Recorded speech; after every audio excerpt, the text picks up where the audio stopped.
Good morning to you all.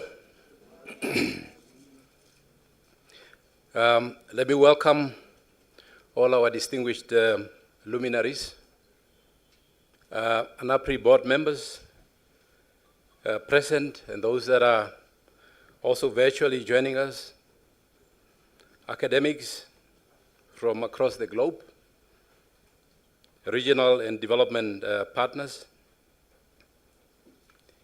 colleagues from the media fraternity, and most importantly, our host. It's quite a beautiful country, and I really like this country as well. With that, let me then introduce myself. I'm Solomon Mbai. I'm originally from Namibia, but I'm an offspring of South Africa. I studied in South Africa. I'm a director of a trade policy institute. So our institute is based at the University of Namibia in Windhoek. And part of what we are doing is to create evidence for policy formulation, to stimulate dialogue for polity, so that evidence-based policies are then formulated. In addition to that, I'm a board member of ANAPRI. And in my other life, I have to do it that way. I am a farmer. From a practical perspective, specifically I'm farming with cattle, and that's my interest. And because of my recent appointment by the Namibian government, I'm a member of the Namibian Agronomic Board, responsible for crop value chain development in Namibia. And some people will always say, but how do you talk about crops in a dry country? But then the question is, where are you basically basing your argument on? Because if you look at the northwestern or northeastern, we get average rainfall between 600 and 800 millimeters. In addition to that, we have natural perennial rivers. May we please give the organizers, just before we start, a big round of applause for organizing this event.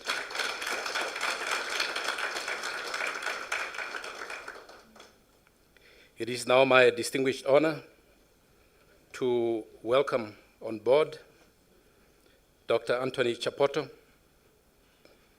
our Executive Director of ANAPRI.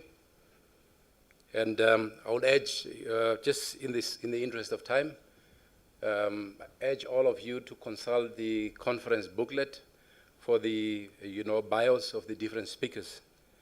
So Anthony is an ag economist with a broad experience across sub-Saharan Africa, and his interest is in ag productivity or agricultural productivity, technology adoption, aspects of commercialization, policy reform, and also with an emphasis on climate growth. Anthony, can I welcome you? Thank you.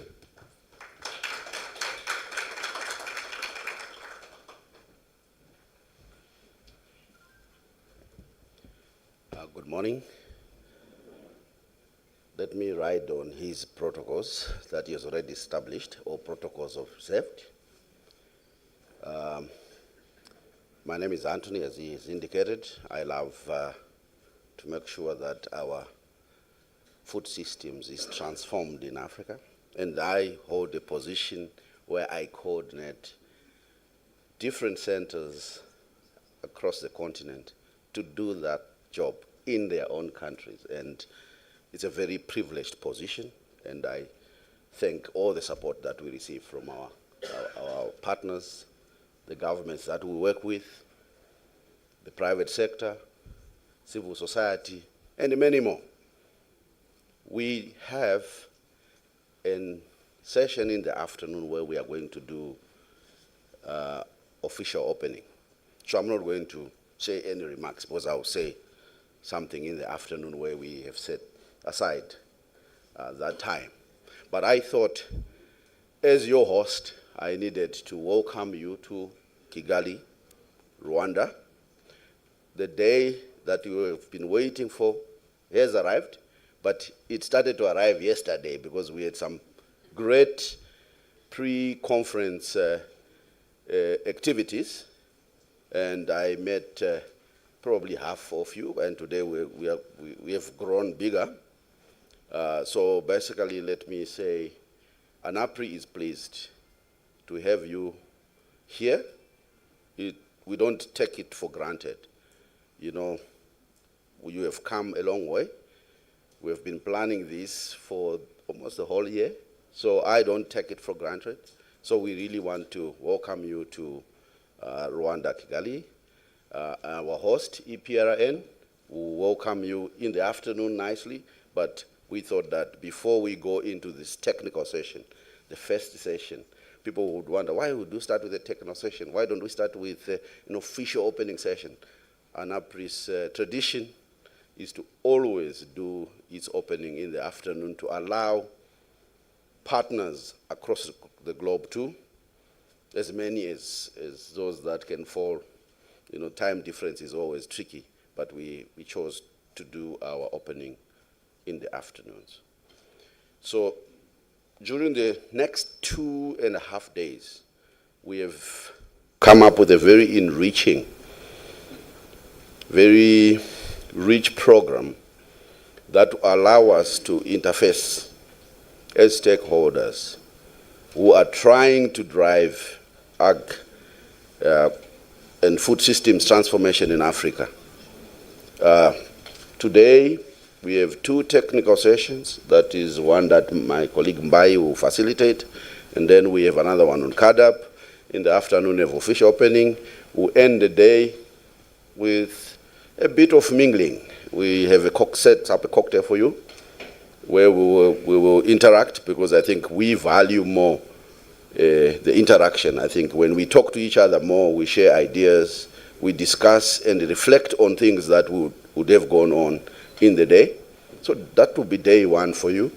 Then we'll go to day 2, where we dig deeper now into what ANAPRI is doing as a network, how it is interfacing with partners, different programs, what programs we have. So we'll showcase a few things that we are doing, and we have invited partners to work with us during that day. And then the third day is a day where we say, okay, let's bring it to a close. But it will start with a session where we also demonstrate partnership and collaboration.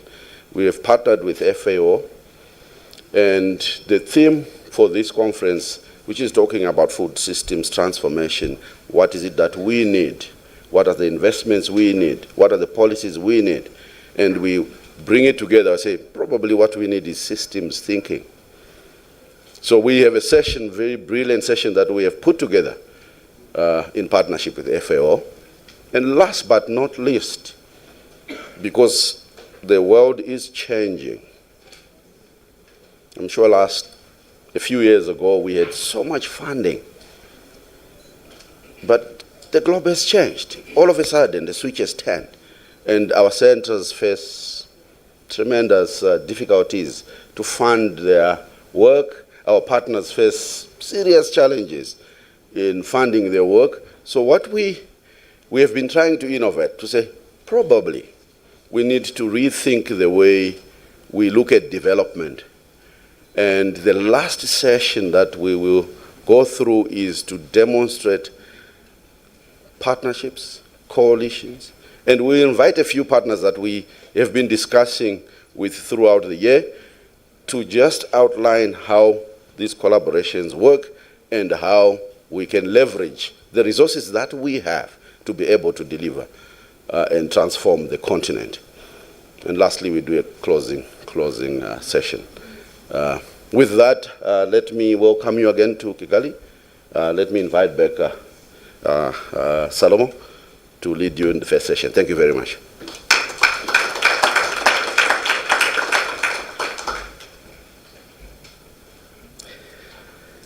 Thank you, Edie.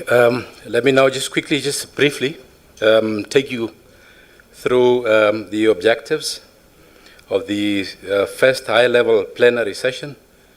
The theme of our session is a very interesting one indeed: navigating global disruptions and Africa's food system futures.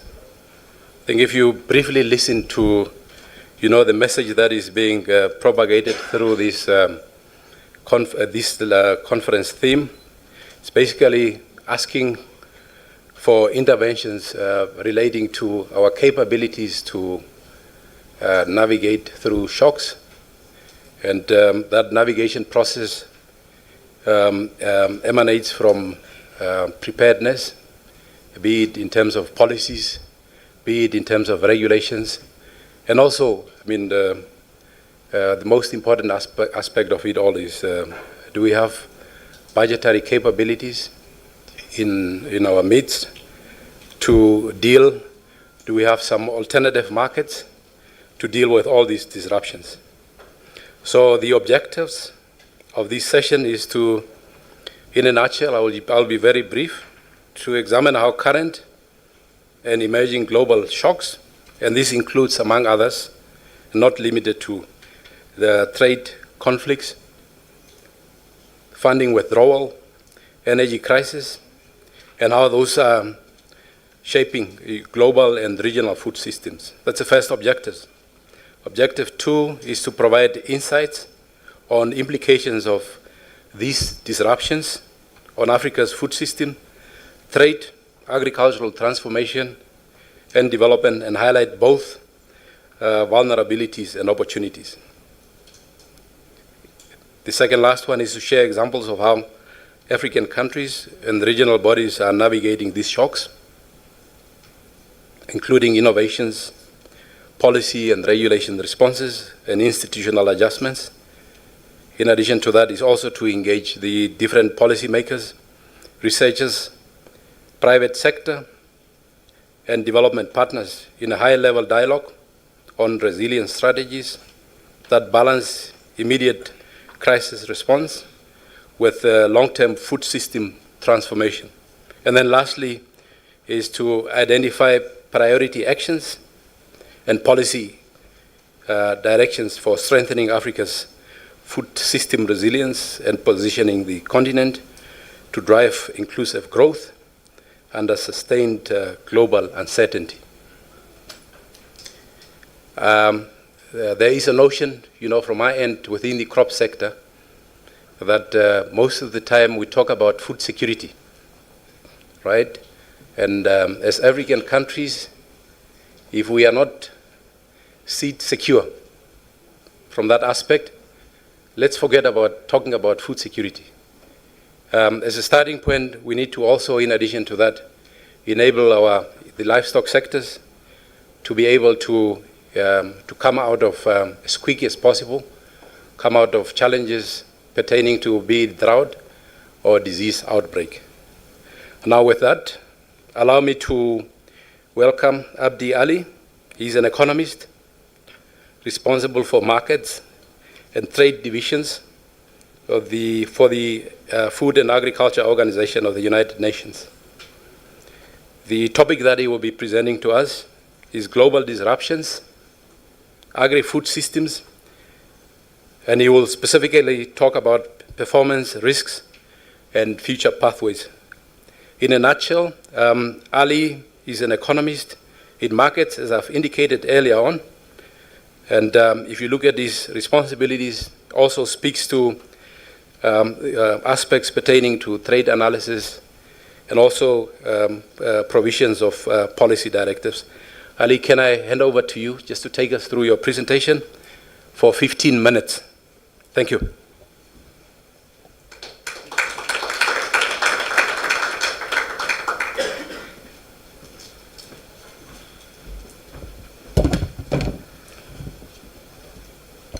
Good morning, everyone. Thank you, Salomo. Initially, when I was asked to present this, I was told it would be 25 minutes, but I will try to do it within 15 minutes. I am an economist at FAO in the Markets and Trade Division. And initially, when I was asked to speak about global disruptions and African agriculture, I couldn't help but reflect on how other regions fared when the recent crisis happened. At the height of these events in 2021, 2022, agricultural producers in many regions in North America, in Eastern Europe, in the European Union, made record profits. It was one of the highest profits that they ever made. But, you know, that led me to think, why is Africa vulnerable to these shocks? The reasons are well known, obviously, and they're widely discussed. So I'm not gonna, I'll touch upon them, but I'm not gonna, you know, explore, I'm not gonna like talk about them much. But what I will do instead is talk about how, in general, African agriculture performed in the face of these shocks. I'm not going to give you a sophisticated analysis. I'm going to give you a simple metrics to see how we've performed over time and what the cost of inactions are. Which way is the...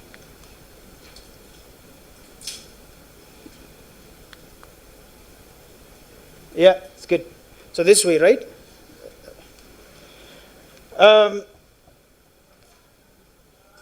Global disruptions are not new. They happen every time. This is the FAO Food Price Index, and I annotated with a few crises that led to the peaks that you see. And this is not an exhaustive list. There's many more, especially in the last 5 to 6 years. It's not just only the Ukraine war or the COVID-19 pandemic that happened. It was trade wars, trade protectionism, destabilizing markets, African swine fever, decimating the pig populations in Asia, and even logistical bottlenecks, like in the Suez Canal, where we had a blockage, and also in the Panama Canal, where the water level was lower. So these are not new things, and they're going to happen, and they might happen more frequently and with much greater intensity. Their consequences are mostly similar.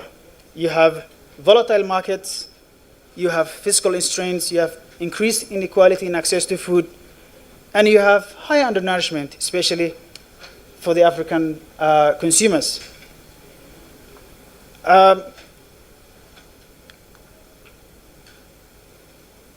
The cost of these recent disruptions, they were staggering for prices, budgets, and people. At the peaks in 2022, I think it was in the spring of 22, nitrogen fertilizer prices went up by 300%. Food prices was higher by more than 70%. And the African food import bill ballooned to 108 billion. That's 43% higher than what it was in 2019. And 273 million Africans were undernourished. That's 17% higher from where it was in 2019. So these are staggering impacts. And it shows you that if we don't do anything, if the systems are not strong to respond to crisis, especially in sub-Saharan Africa, then we will have a lot greater consequences. Now, they're not happening in, these disruptions are happening in the face of financial constraints. In 2023, $700 billion was spent by governments on agriculture. The small blue part is Africa's share, which is 2%. Now, Asia, on the other hand, and a developing region, mostly developing region, spends a lot more than the rest of the world. And they're doing so because they're investing in agriculture, they're investing in increasing availability of foods, and they're investing in productivity. And some of the investments are not really they're not really essentially necessarily good. I mean, some of the subsidies might be distorting, right? Places like China and India, mostly they're pursuing self-sufficiency and sort of that's closed markets essentially, and local production being mostly satisfied from domestic markets. Now, the region in Africa also depends a lot heavily on development follows, but the funding envelope for that is really small. It's about 18 billion compared to the 700 billion that's spent by governments. But that lifeline is also dissipating, it's also decreasing. The OECD projects that in sub-Saharan Africa, official development follows could decrease by between 16% to 28% after decreasing 2% in 2024. And as countries reprioritize these donors reprioritize domestic projects, the outlook remains highly uncertain. And this is a challenge. So we have, what this causes is you have the rest of the world is spending a lot on agriculture. You have fiscal issues in sub-Saharan Africa where the governments are not spending a lot and where development flows are now contracting. And so that actually causes farmers not to invest in risk management. They face greater competition from the rest of the world, and it's difficult for them to continue to invest in resilience. Now, even though the challenges exist, Africa's agri-food system must deliver, and rightly so. Among other things, the region has, the agri-food system has to deliver safe, nutritious, affordable food for all, not just calories, but also proteins, vitamins, and minerals. And they must provide dignified livelihoods for farmers and workers along the supply chain. And in doing those two, the agri-food sector should also protect the natural resources and adapt to climate change for long-term productivity and viability.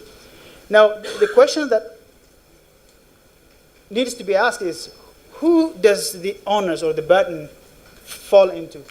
And how have they done in the past? And the who starts with millions of smallholder farmers. African farmers generally are like, small family farms, cultivating few hectares of land. And there's also a vast network of agri-food SMEs, often informal, that run the system and and connect farmers to consumers. And so the owners, because the region is not actually supporting these actors with financial resources, the owners to meet these goals is on them. And one might ask, how have they performed in the face of this crisis, in the face of these global disruptions, and in the face of these financial challenges? And I'm going to show you a couple of slides on this, simple metrics. How have they performed? I'm going to ask myself, how have they produced enough food for Africans, and how has that food production increased or decreased over time relative to the population growth?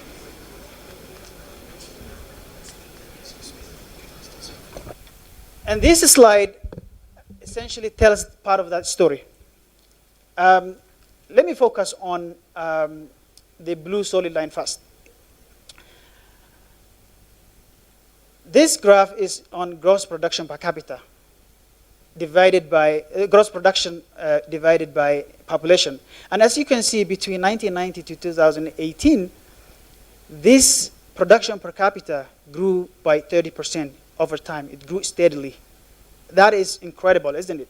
In the face of challenges, in the face of disruptions, we've seen a remarkable growth over time. But then the recent events came, and what you see there is a decline, it's a regression. The per capita production has declined from 2019 to 2024. What this tells us is that African farmers have pushed hard, but the challenges of the recent issues or events have been so much for them to bear. The projections only show a little recovery to 2030. Now, one might ask, if production per capita has been increasing steadily, why have we not made success in decreasing hunger in Africa? And that's, but that is not the responsibility of farmers. The responsibility of farmers is to produce. Access issue is, on the other hand, not on them.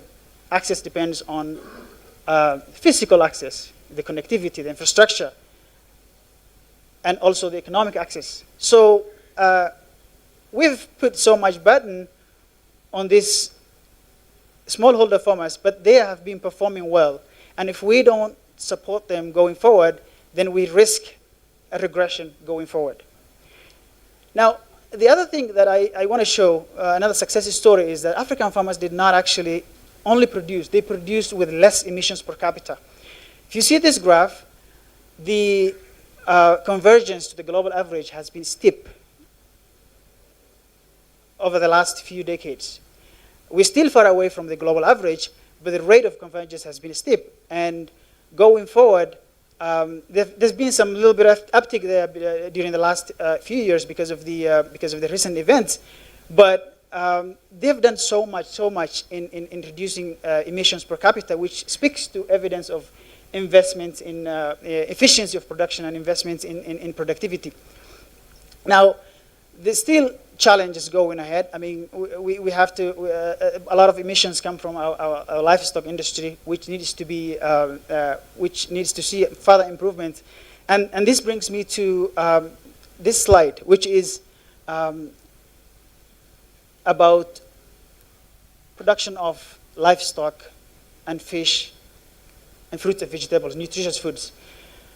Well, African farmers have done so much in terms of producing crops. The production per capita of livestock and fish, nutritious food, is lagging. And so this speaks to the diversity of the food that we produce. And diversity of the food we produce will also reflect the diversity of food that African consumers have. Now, there are opportunities to get this back, especially in the livestock sector. Usually, if I give you some perspective, as an example, in the cattle industry, we have 4 times the herd size of North America, and there are a lot of cows in North America.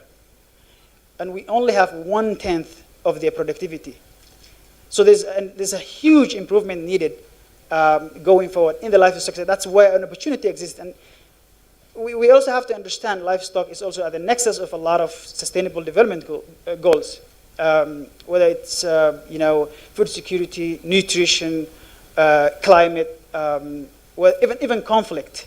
So investing in agriculture, in livestock production is a crucial opportunity and one of the low-hanging fruits in African agriculture. Now, where do we go from this? Where we are at declining output per capita over recent years, we have a livestock sector that's underperforming, we have high undernourishment and food security. And in addition, we have multiple challenges. Global disruptions are happening, and they are affecting African agriculture more disproportionately. Climate change impacts are going to intensify because of support in other regions. African farmers are facing a lot of competition.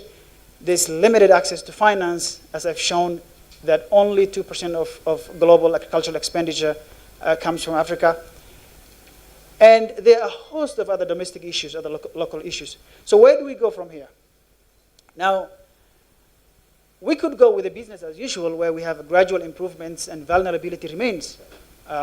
We could, continue whatever policy framework that we have, whatever reactionary responses that we have, and hopefully gradually improve, but the vulnerability will remain.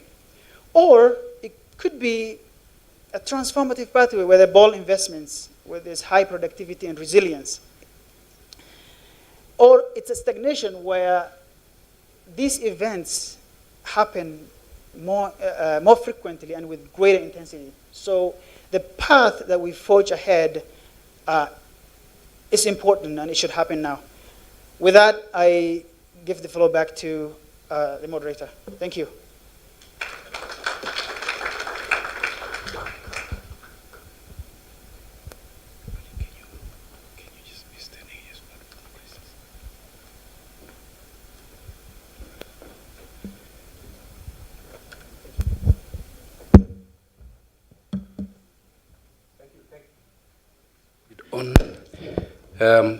Thank you, Ali, for an insightful presentation. I would just ask for those of you that are interested in French translation, I think at the back, right at the back there, we will be in a position to assist you. Let me now take this opportunity just to open up the floor, to take up some few questions, and so that we can then engage and re-engage on this interesting topic. We have some speakers there, right in the middle, one on the left-hand side and one on the right-hand side there, if you have some interest to engage in this very interesting topic. The floor is open. Can we just invite colleagues from the audience? Some inputs, additions?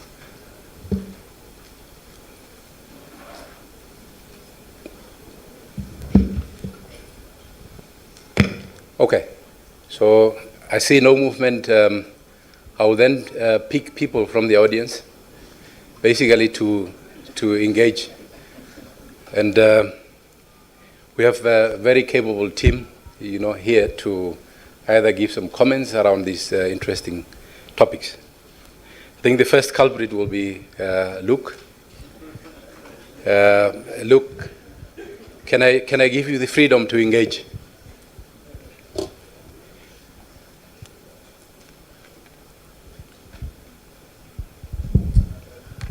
Thank you. Thanks for putting the picture and also a bit of historical picture. I think that's quite useful. One thing, I'll just pick up a couple of points which struck me, was your starting point on the price. So I hadn't realized we are basically at prices 2 times the 2000 level. If you bring back that, it's sort of production went up. We were really sitting at the food prices, which are way above what they were in let's say, 1980 to 2000. So are these real prices or are these nominal prices? And so that would still seem to suggest that there is a supply issue as well. Or why do you? What's your reading of why this hasn't come down further? Because it goes. It's not only that before there had been a downward trend. Over the past 2 decades, basically, we have had an upward trend. So how do you see that with regard to supply? Or is it more on the demand or the trading side? Or if you could comment a little bit on that. Thank you. Can we then, think with that warm up, invite once again, or else I'll pick. Yes, thank you very much. There you are. Can you just right over there? We take 2 more questions. Many thanks to the speaker. Thank you, sir.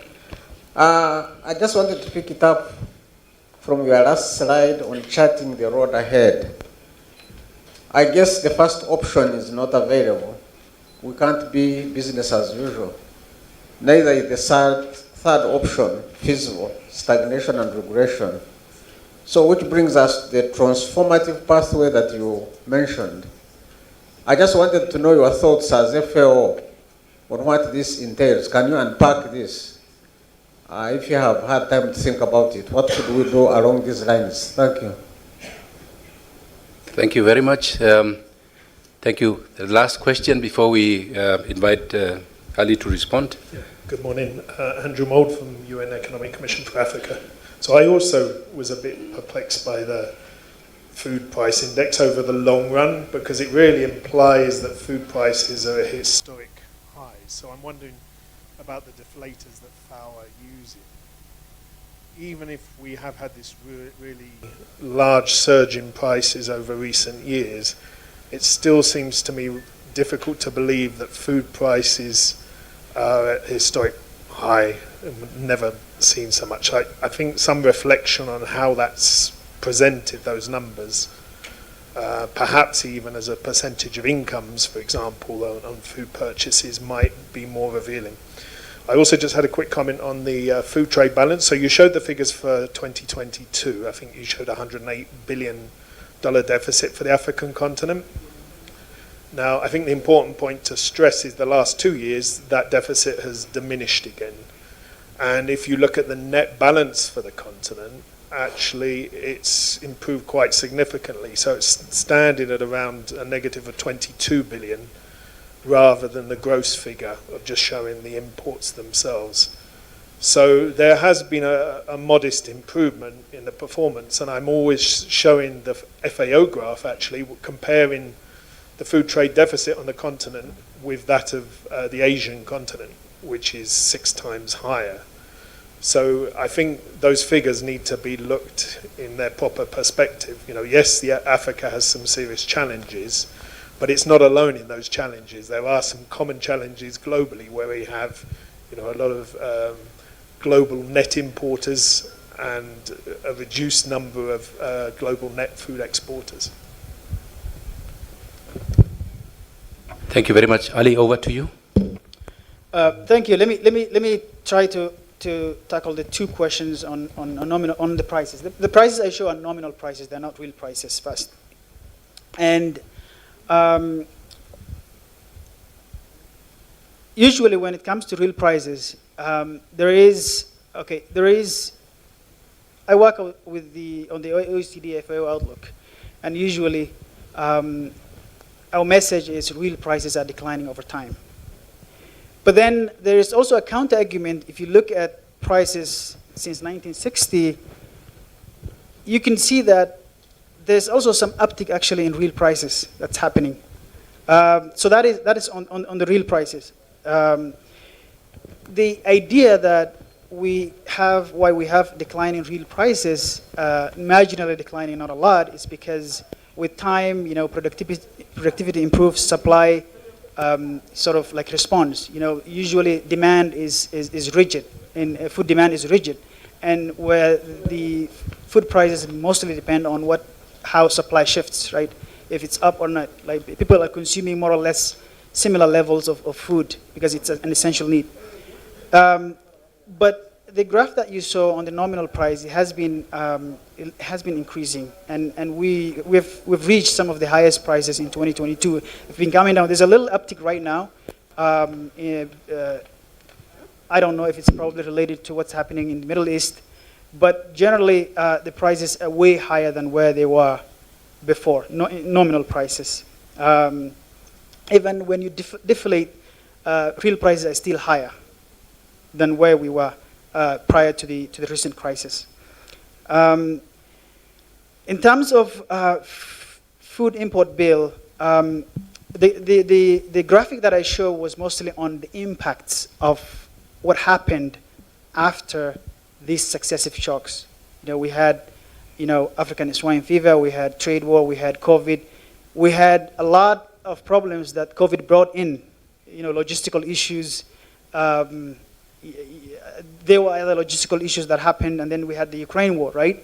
So these things, what I was trying to show is what actually happened to the food import bill in Africa when such crises happened. But as you said, they've come down, and it's true they've come down. I was trying to just sort of like put forward that what happens when the systems are not strong enough to withstand shocks. Especially for Africa. For the transformative pathways, I wish I didn't have to answer this because I don't know. It's, well, the other two options are not an option, really. All the metrics that we sort of like evaluate our agri-food system will not move or will either regress. But I think there have to be some ingredients for the transformative options. They have to be the right investment so that we can increase productivity, right? Targeted investments so that we can increase productivity. And they have to be, we have to have the right policies, right? So that farmers can invest in resilience. And the third is, we have to have partnerships so that projects or programs can be scaled, right? And those are, so essentially we should have an enabling environment that allows for these transformative pathways to happen. Thank you. There's one final burning question at the back. Can we just give him an opportunity? Very, very brief. Thank you, Abdi, for your presentation. FAO is at the heart of promoting South-South cooperation in agriculture development. But when you look at the nature of investments from Asia to Africa, for example, I'll give an example of Uganda. You see, like, for example, there is a concentration in cash crops. Like, for example, India is heavily invested in sugarcane growing in Uganda, which isn't enhancing our food systems in any way. And when you look at Malaysia's investments in Uganda is in palm oil. So my question is, how can we really attract the right investments from Asia to transform Africa's agriculture systems away from sugar and palm oil? Thank you. All right. We have more questions? I think that's the last one. That's the last one. We have to get... Yeah, just a brief introduction of yourself.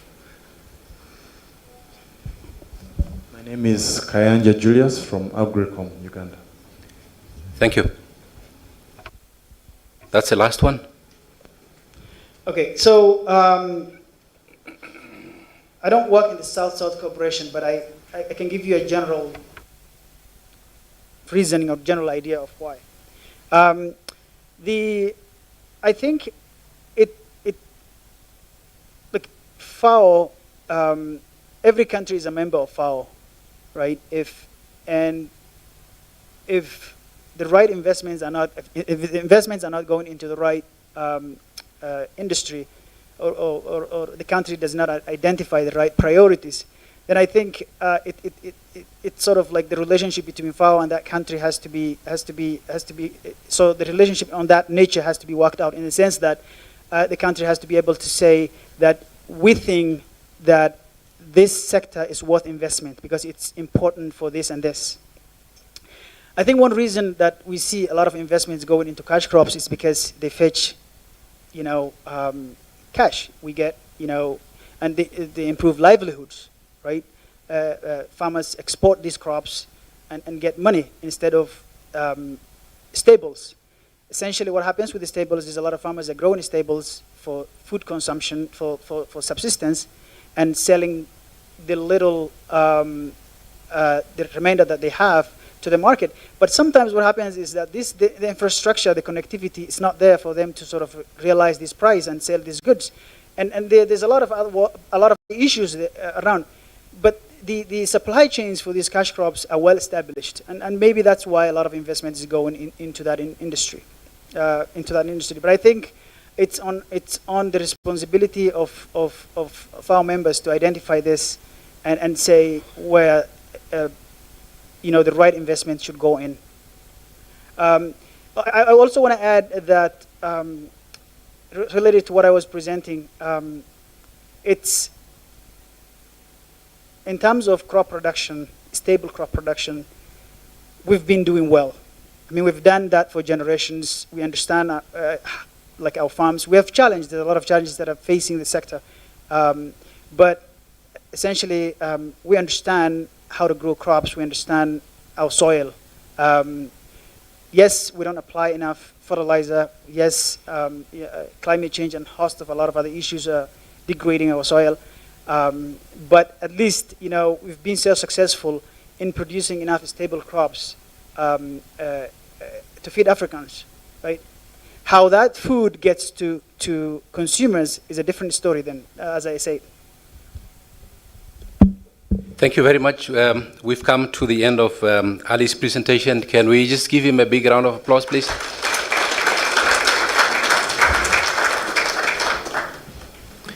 So up next, let me just invite the panel members. The first one is online, Wandile Sihlobo. I hope you're able to log on so that we can see you here.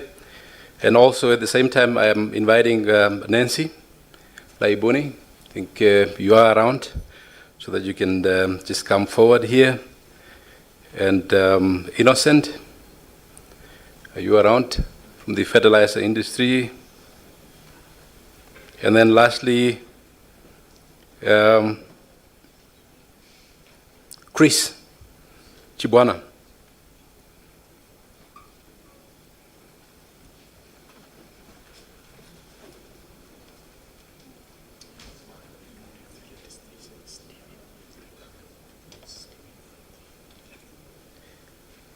Yeah, just a quick correction there, Stephen. Yeah, Stephen, is it Rubisi? Are you here? Stephen?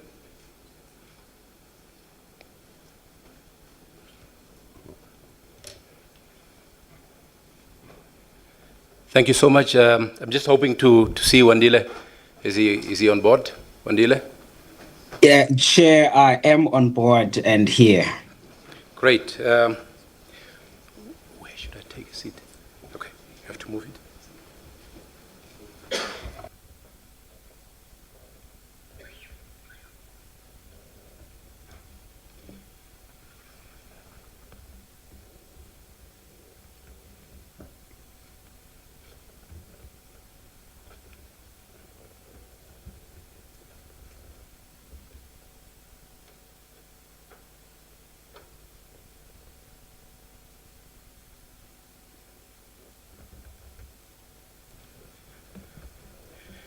Yeah, now that we have the panel up and running, including Wandile that is online, what I will just do briefly is just to outline the process that we will go through here.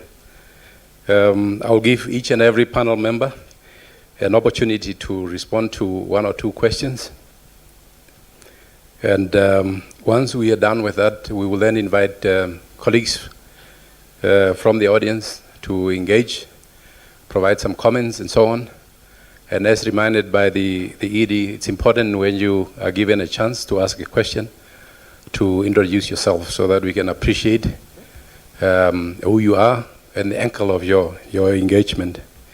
So first of all, I will then introduce Wandile Sihlobo. He's online, he's a chief economist of the Agricultural Business Chamber of South Africa, and also a leading voice in the agricultural economics and policy. And beyond AgBiz, he serves as a senior lecturer extraordinary at the University of Stellenbosch. He's also a visiting research fellow at Wits School of Governance and a research associate at Rhodes University. Wandile, welcome. Welcome on board. Thank you, Chair. And up next is Innocent Okuku. Innocent is the Director General and CEO of Africa Fertilizer Industry Development Association, and this is a body that brings together all fertilizer industries across, including your manufacturers, traders, distributors, and retailers, as well as national and regional fertilizer industry associations across Africa. And then up next is Nancy. I think we've had a privilege to engage you yesterday. So Nancy is an advisor in the Kenya's office of the President. She's a member of the President's Council of Economic Advisors, and with over 20 years experience in agricultural policy and value chain analysis, she's a champion for evidence-based decision making. Nancy, welcome. And just my apologies, I just have to hand over the mic for the two colleagues to do the thorough introduction and do justice by introducing themselves. So before we start engaging in our deliberations, can I then start over with you here, right next to me? Thank you so much. My name is Steven Luzibiza. I'm the CEO of Rwanda Private Sector Federation, which is equivalent to the Chamber of Commerce in other jurisdictions. Thank you. Thank you, Stephen. Just pass on the mic. Oh, we have a mic right over here.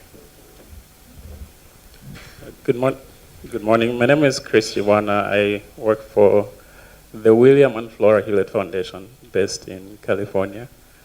And prior to that, I worked for ALCRA, and I've worked in the agriculture sector for quite a few years.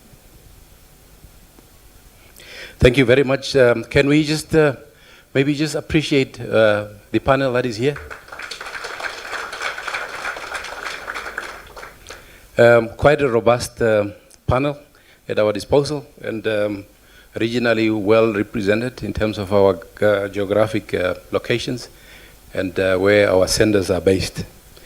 First and foremost, let me just then engage my colleague and a dear friend, Wandile, just with your specific focus on trade disruptions, market shocks, and private sector adaptation. As you have had, right, how best can African countries, right, engage in addressing all these disruptions? That's the first question that I give to you, just to ensure that our sectors are resilient. Wandile, over to you. Yeah, thank you so very much, Sol, and good morning to everyone that is in the room there. I'm sorry that I couldn't be there in person. So I was bullied into this panel by Anthony, the executive director, and Tinashe. And the reason they did that is because I sit in the intersection of government and private sector, similarly to Stephen, who's sitting next to you there. I sit at the Agricultural Business Chamber of South Africa, but at the same time, spending a bit of time in government, in advisory, in the leadership in the country, and of course on the private sector. And Anthony's point in running up into this discussion was exactly that. What is it that we are doing in South Africa that perhaps maybe may have some areas that some countries in the continent may consider, and of course an opportunity for us to listen to what Nancy and the others are doing in Kenya, what Stephen and the others are doing, and that we can implement on our side. And I'll answer then your question, Sol, by really honing on that to say, how does the alignment between the government priorities and the private sector priorities in South Africa, and of course in the journey of even closing the dualism that exists in South Africa, because we are not just a country that has large-scale agriculture. There's still very much a large share of farmers that are in the small-scale farming and in the process of wanting to reach those commercial levels. I think at a basic level is what everyone in the room is aware of. What we've been able and fortunate to do is ensuring that we have the robust structures on the commodity associations. I know that some of the countries in the continent, they do have those, but others, those commodity associations could be improved, whereby you know that the Grain Council is strong, the vegetable associations are strong, the fruit associations are strong, and all of them. And ideally, if they are funded locally, that does help, because then it doesn't create an impression that they are receiving funds outside that want to influence what must happen domestically.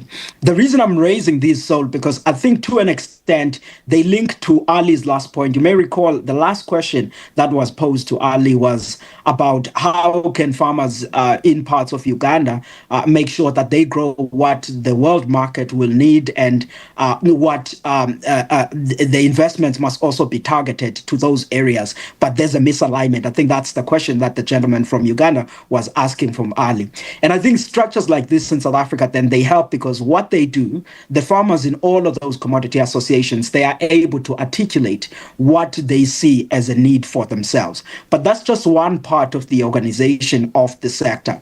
The second one, it has to ensure that then there are a number of branches that are looking like ANAPRI. On our side, your friends, Anthony, at BFEP, they play a huge role in South Africa alongside with others on making sure that they assist these commodity associations on understanding and articulating what are some of the key things that are needed for driving growth and driving inclusivity that we so need in South Africa. That's the one part of making sure that those priorities are there and are clear. And of course, the government on its side usually sets up these long-term plans that are there and are necessary. But then where all of this comes together in a beautiful way, at least in our perspective, is that we've managed then to set up these structures like the NEDLEC structures, which is a national body where private sector, academia, researchers, and the government sit together, and then they would map up what do they think are these priorities. The private sector outlining what they think, the researchers outlining what they think is necessary, and of course, the government assessing if they agree with all of these things. And I think this, to us, it ends up coming together and providing us a platform where we are able to have national priorities.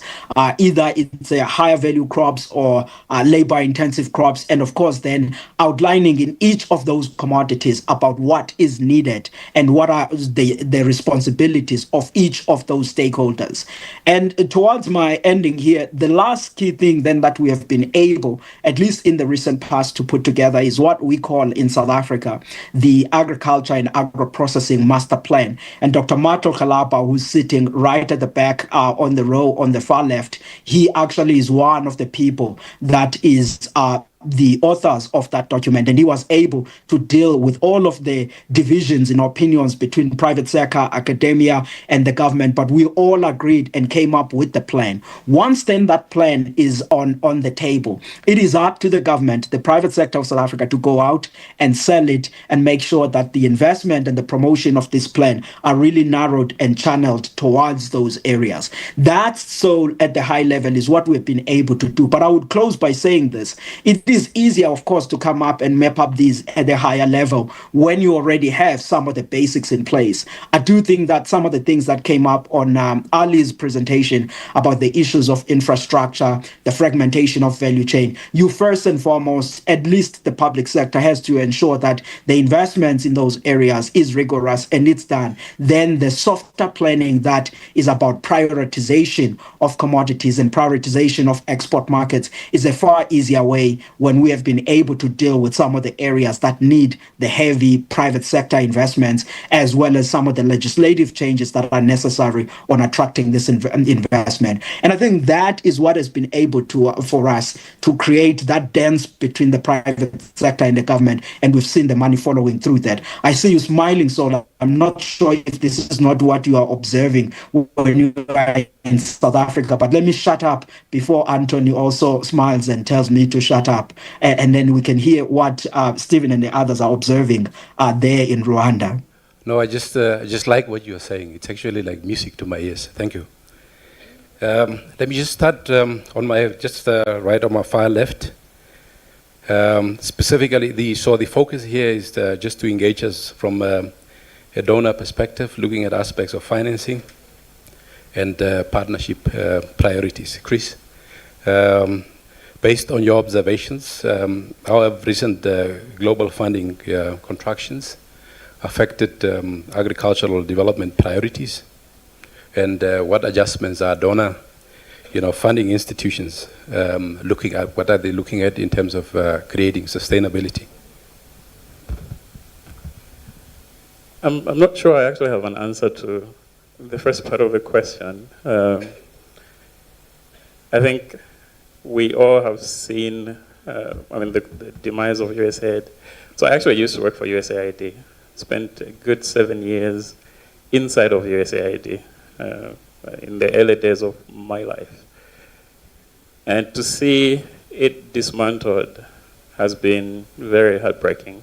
I've also colleagues and friends that were still at USAID, and to see them lose jobs, to see the programs that USAID funded be closed, Feed the Future was a big thing. And I think a lot of the members of ANAPRI that are in here were participating and getting funding, lots of funding from USAID. So I think everybody has been personally affected by the changes in the funding landscape. But I think what we've seen as a reaction to that, and I can speak for philanthropy because that's where I work. I'm not going to speak for the entire funding sector. But I think what we're seeing is there's a move towards from doing more to doing what matters most. So from doing everything to being very strategic, to being very selective. And so we're seeing that a lot of donors are focusing on fewer and more catalytic interventions rather than just broad programming. And I think examples of that, we've seen moves towards investing in systemic levers like data systems, evidence. How can we help governments do more with less resources? I think it's elevated the role of data and evidence. The importance of evidence-informed decision-making, I think, has become more paramount. I think we've also seen, at least in the philanthropic sector, a shift from delivery towards partnerships. And the contractions, I think, are pushing a lot of donors to rethink their role, not just as financiers, because I think, as we know, USAID, the gap that's been left by USAID is huge, and it cannot be filled by anybody. In 2023, USAID alone programmed $42 billion. If you think about philanthropy, in 2023, philanthropy collectively programmed $12 billion. So you think about your Rockefeller foundations, your Gates foundations, and everybody else put together was just a very small fraction of what USAID programmed. So there's not an intention to try and replace what was lost, what has been lost, but I think to think about what is our role. Can we use our role as catalysts to convene, to align, and to enable others? And I think the final shift that we've seen is moving from grants to identifying, could we do blended investments that unlock additional resources from the private sector, climate finance, all these other new sources of financing that I think the sector needs to continue to function and to be resilient. And so I guess that leads me to then, what's the role of networks like ANAPRI in all of this? I think we can't continue to do business as usual. Obviously, we're no longer doing business as usual. Those large-scale national surveys that we used to do are no longer possible because the funding for those has gone away.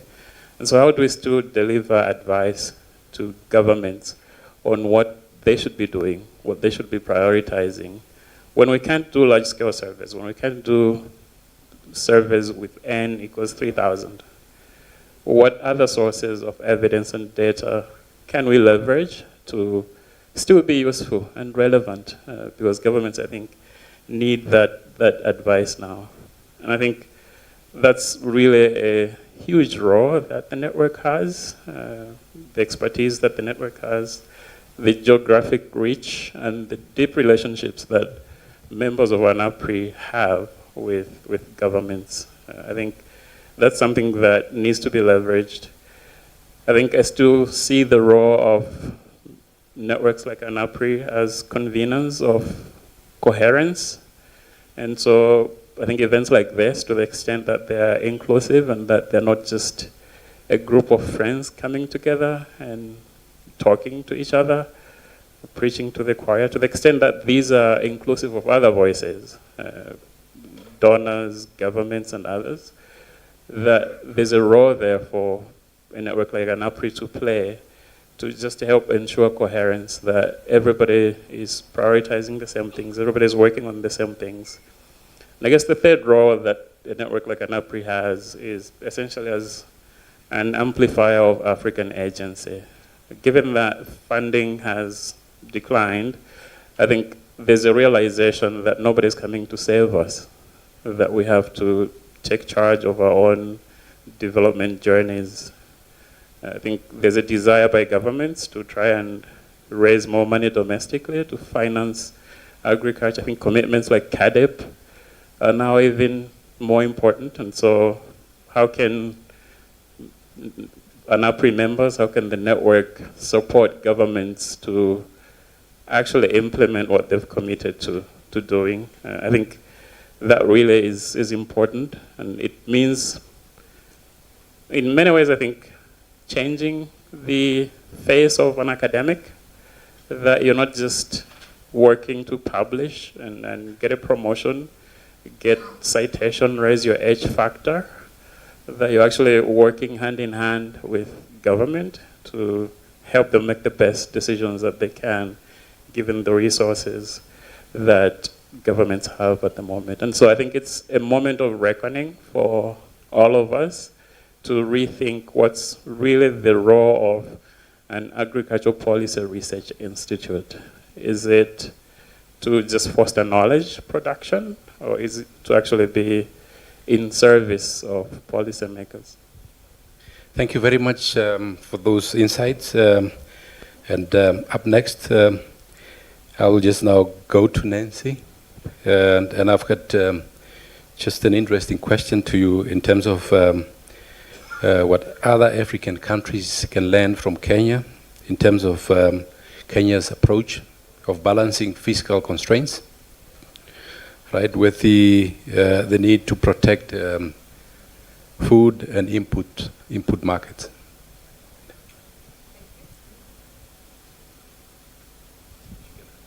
I'll just dive right in and to say that the Kenyan government then, of course, was required to prioritize once the administration got into power. And because we are not unique from any other African country, and we got into government at a time when we had all the crises that have been rightfully discussed by first the keynote speaker, and what we were calling for ourselves, we were saying we're right in the perfect storm. So it required that first we put initiatives to stabilize the economy. And what we used as our stabilization drivers was, one, to put production subsidies. And here we intervened in terms of the fertilizer subsidy, where we controlled the price, made sure we had access, or farmers had access to the fertilizer, and ensured that the quality was good. And of course, once you have made a price subsidy, then you can imagine what happened then, and we'd like to hear what the private sector said. They had a bit of noise as a result. But nonetheless, for us, it put us in a situation where we're able to increase the food production, and the rains, the weather favored us immediately. The other thing we did was then to stabilize our foreign exchange rate, and this was a cocktail of many initiatives. One was basically a fiscal monetary policy. We had a financial trade financing arrangement on petroleum between two governments, what we call the G2G, petroleum financing trade arrangement, that had then reduced the pressure for dollars. And so our oil marketers got into some agreement where the government then provided a guarantee for them to be able to not demand for the dollars immediately, but get a credit facility that allows them to pay later. The other initiatives then also was to rein on to our labor mobility strategy, where we now just cleaned up the space technically to make it sure that we reduce the aspects that were not so transparent, and it became more evident and more clear that we knew who was going where, what were they doing, and giving them even the comfort to know that they can be repatriated, and they can also then remit their remittances properly into the government, back into the country. So it was a cocktail of different initiatives that enabled us to stabilize the foreign exchange rate. And then that gave us an opportunity to start our stabilization initiatives. And this, top in the list, of course, is what you have said, fiscal consolidation. We reined on where we spending our money. Our expenditure needed to be curtailed and ensured focused on areas that would give us the highest return. And then we move all large ticket items, and by large ticket items, I'm talking about big dams, energy projects, to be financed off budget. So we are putting up what we're calling a national infrastructure fund that will take care of the big ticket items, so that then we can free out space in the budget, and then use our budget financing and external grants to do what we'd call our community or pro-poor initiatives, and that is like off-grid energy or power provision, community dams, smallholder irrigation projects. So in a nutshell is to say that there's no one-size-fits-all solution. It's a cocktail of different initiatives, taking cognizant of the big picture where we want to push our country forward, and at the same time ensuring we make the hard decisions of keeping the country at a level where we can continue with our development agenda, but at the same time make the comfort of Kenyans, reduce the cost of living, ensure that people can have productive lives and can participate in the economy. Thank you. Thank you very much, Nancy. Quite interesting and insightful as well. Up next now, we're moving to Innocent Okuku from the private sector. And Innocent, can you just briefly take us through about possible strategies that African governments can do in terms of building resilient food systems beyond this piecemeal, short-term crisis management approach from your input fertilizer sector? Thank you. Thank you very much. And then first, let me thank ANAPRI for having us. I think Anthony has special skills in crowding people in, as has been alluded to by the first speaker of the panel. But it's really a privilege to be here.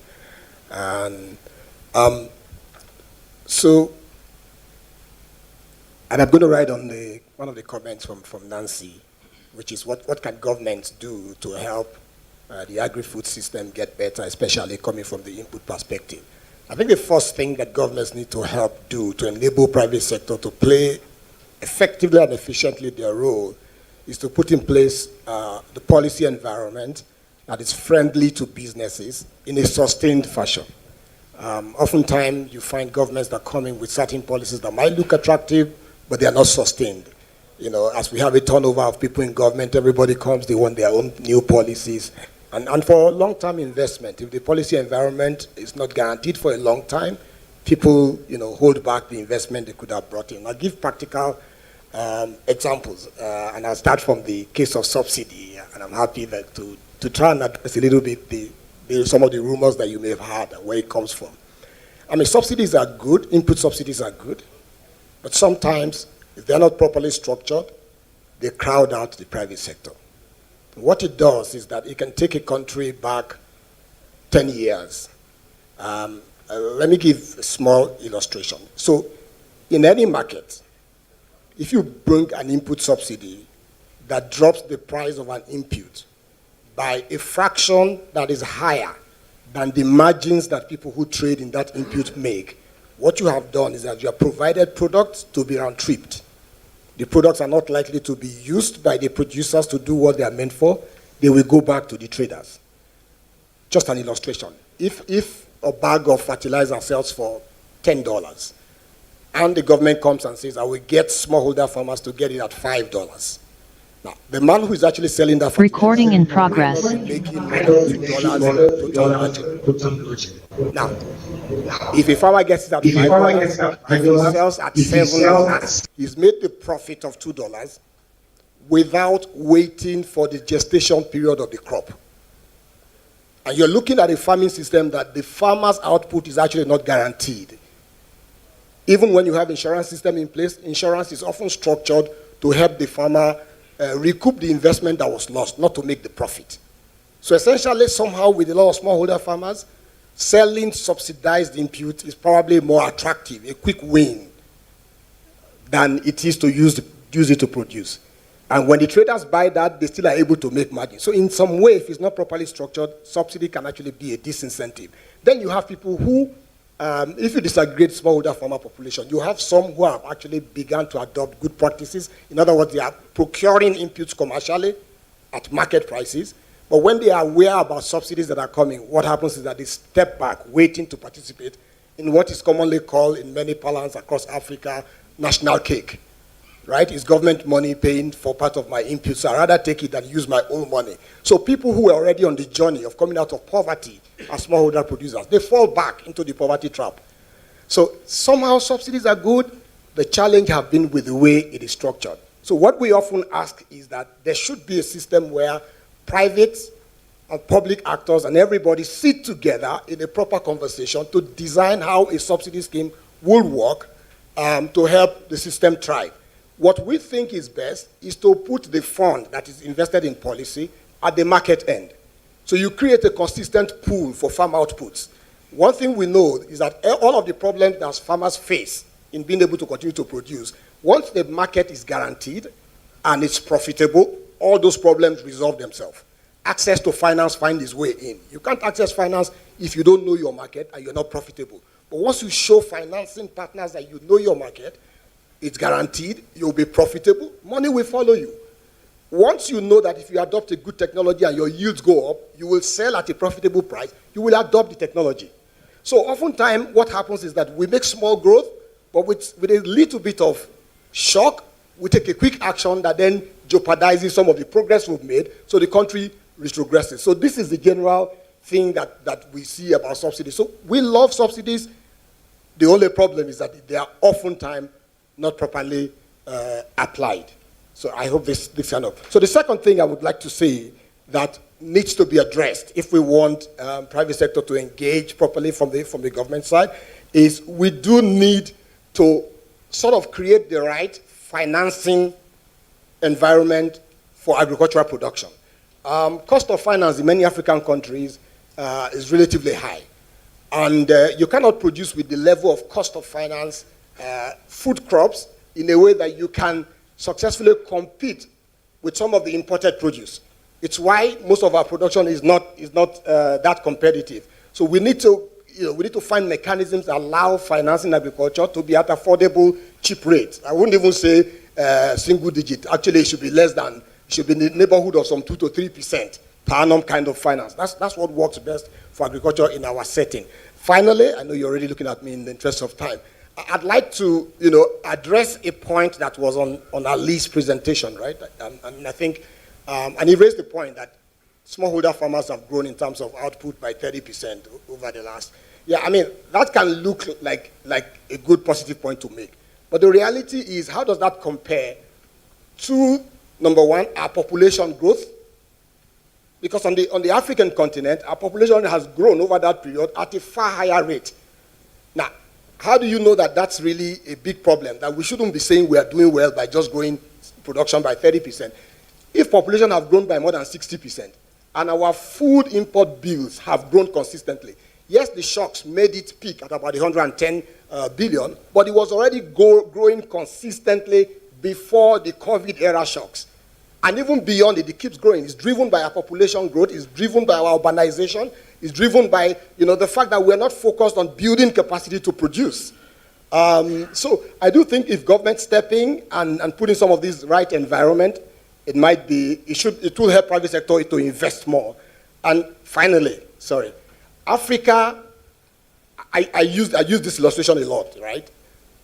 So if let's say myself and Nancy is Kenya. I am Nigerian, by the way. So let's say Kenya is able to produce far more rice, just hypothetically. I can't produce enough rice. So I buy Nancy's excess. All right? I want to increase my ability to produce rice so I can feed myself in rice. So I go to Nancy, I say, Nancy, you know what? I want to learn from you this rice production skill. And Nancy says, okay, I will help you. Guess what? I will be, for want of a better word, I'll be a fool to fully believe Nancy. It's very straightforward, because what I'm asking Nancy to do is to take off the table the cash flow she gets from selling her excess rice to me. So Africa needs to think about its own agricultural development as its own responsibility. For me, the reduction in aid is actually a wake-up call to what the case should have been. How do we have a continent who is set to hold the world's greatest reserve, the greatest opportunity for agricultural production to grow, and yet we are the continent whose dependence on the outside world is growing? There must be something wrong. So we cannot be a continent that does not have the ability to feed itself, even though we say the potential is there. I am not a fan of hearing the story of aid when I hear there is a potential. If there was not the potential, then that's a different ballgame.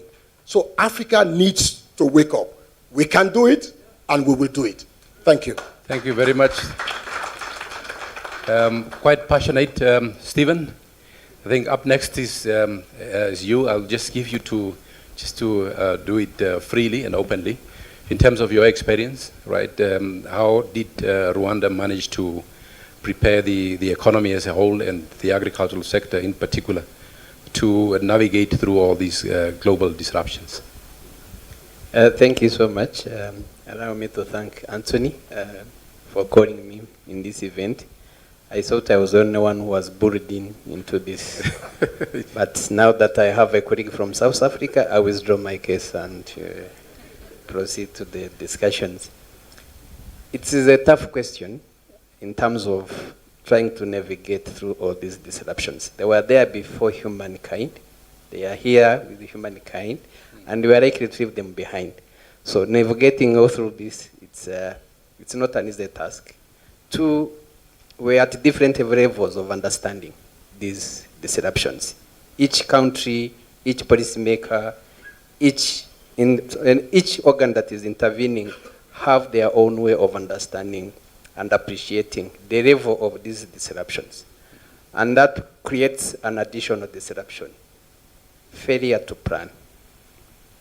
So if you don't appreciate the magnitude of this disruption that we're talking about, there are those which are coming naturally. The COVID came in naturally. You can't do much about it. The global change, the climate change, yes, some are part contributed by human activities, but others are natural. They come in. So where do we stand as human beings to plan accordingly to avoid all these continuous disruptions? And now brings me back to your question. As a country, Rwanda, how did the country plan? Unfortunately, for the big part of this discussion, I don't come from the government, so I have less or little knowledge about the government policies, though I happen to sit on the tables when they're discussing from private sector discussions as a pattern in the programs that go on. The first thing they did was land consolidation as a government, so that you don't have people using because the Rwanda as a country, they have it's a small country, so the land is highly competitive. You're competing with manufacturers for the same land, residential. So there is high need for land. But what the government came up as the policy was to land consolidate so that you have one common product or agricultural product that is being used in that sector. Two, because of the fluctuations of price, again, because of the high risks as the country in developing the trajectory, what they had to do was to introduce insurance, agricultural insurance that we're talking about. Now, this is where it becomes interesting. For the government, they're interested in food subsistence. You have enough food, people can get what they eat. From private sector, where Stephen sits, you need return on investment, you need the continuity of business and sustainability. But when you have the policymaker and the politician at the same time who has to convince the constituency so that you get your next term in the office, you have to come up with a way of balancing the scale. So insurance has come in here not necessarily to cover the profitability, but to allow you stay in the circulation so that you don't go away and you create instabilities, but also again you don't get a lot of profits. Lastly, what I remember has been de-risking the agricultural sector so that you attract foreign investors that have come in, and has worked in a number of the areas in the country where you have now private sector investors participating in heavy investments, and they have reclaimed what we call wetlands Initially, the wetlands were idle and they were being used on small-scale farmers, but now they have been fully commercialized in terms of agriculture, especially for rice producers, because that is the commodity that is heavily being consumed in not only in Rwanda, but I think in Africa. That is from Rwandan perspective. But globally, because today the world is connected, it's a global village, whether you want it or not. Those who probably came far from here, either you came by air or by road, I don't think you reached here without taking a bite of something. If it is by plane, by air, you had cabin services. And trust me, the food you are served, I don't think, if you looked at the portion, you may find 40% came from one country, 40% came from another country. If you put the total consumption that you took, 100% of it could have come from all the African countries. You are talking about water, you are talking about chocolate, you are talking about chili, everything on that table that you are eating could have come from different places. But those different places have different understanding and policies. We need to come up with a harmonized policy that is want to support all stakeholders. And when I'm talking about stakeholders here, let me talk from the sectors I'm talking about, private sector. Because the private sector, they are playing a big role in terms of production, in terms of job creation, in terms of research and innovation. If you look at the Brazil, I think they could be one of the countries which has 2 ministries of agriculture. And that tells you something. Why should a country like Brazil, large as it is, endowed with natural resources, have 2 ministries of agriculture? What is it that I have discovered that us we are not seeing? One, they have a ministry in charge of big commercial players and small players. To me, I would understand those 2 groups have different understanding. And they have totally 2 different goals.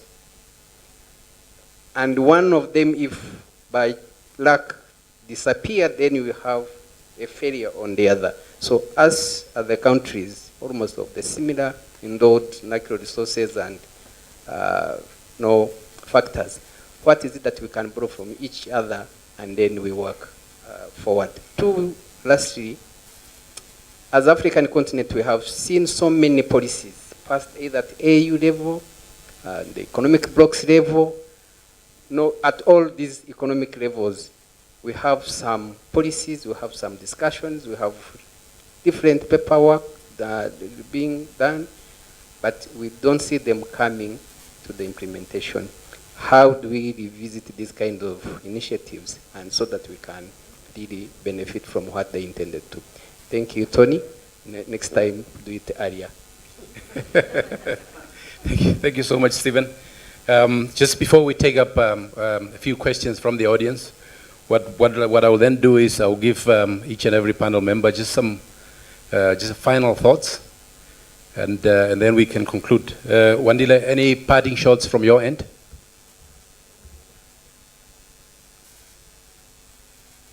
So I think much of these, for me, have been captured by a range of comments that I see coming up. And I particularly liked Chris's insistence that no one is coming to save us.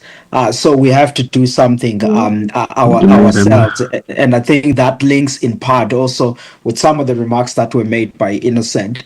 But what I would leave the audience and perhaps maybe say we should be thinking about, I mean, look, much of the research that is coming out of ANAPRI, coming out of many of the organizations in the continent is solid. And of course, there's always an ongoing conversation about how much of the uptake of this by the various governments and the various private sector, and therefore how much impact are we all really making on changing things fundamentally on the ground. And then I think to see engagements then where there is this mix of people, government and the private sector, perhaps it plays as that platform for diffusion of ideas that can go in that way. But at the basic level, I do think that for a number of countries, we must be very clear about outlining some of the logistics critical or network industry region where investments must happen. I think it is one thing for us to discuss more on the agricultural side about how to improve farm productivity and all of those things. But if we don't deepen the research on the network industries that are supporting agriculture, I think that usually tends to be one of the major hindrances on a private sector investment. And of course, going back to also the old problems of land governance, if we are to again go back to the point from Uganda about how to attract capital to certain value chains in the sector. And I think issues of land governance are some of those things. And I think you yourself, for example, Stephen, when you're referring to some of these plots of land that you folks in Uganda, in Rwanda, were able to change and transform and commercialize, that involved a lot of improvement on land governance. And I think learnings like that and how do we replicate those in a number of the African countries is what will assist a great deal. I very much like, as my closing point, Saul, the point about harmonization also. And I say this then greedily sitting in South Africa because the issue of harmonization is what usually constrains us, Nancy, when we are trying to supply Kenya with some maize. Having to do with whatever regulations there. I'm using maize as just one aspect. But I think these are all things that we have to harmonize on the standards in order for us to be able to ensure that trade moves well. And I know in the FTAs, in the African Continental Free Trade Agreement, there's all of these broad things that we talk about and we celebrate that we've been able to do. But if you are from the private sector side, you quickly realize that there's still many of the constraints that are there. And I think we need to iron those out.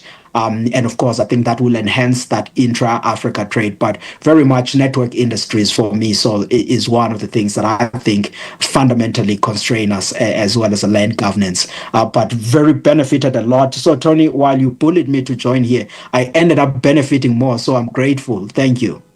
Thank you very much, Wandile, and please do stick around so that you can take up one or two questions. Chris? Any, final remarks, final thoughts from your end? Yeah, I think just to double tap on the comment that was made that I think disruptions are now the norm. Like the only thing that we can expect is that our world will keep changing, whether it's COVID, whether it's funding cuts, who knows what's going to happen in a few years' time.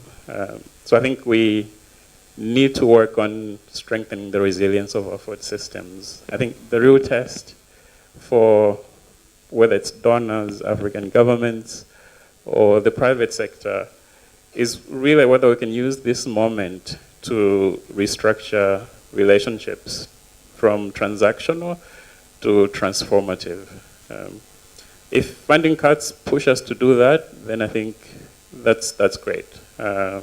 To localize power, to align our efforts, to mobilize domestic and private capital to support our food systems, then this period of contraction might actually help build the foundations that we need for the resilience of Africa's food systems.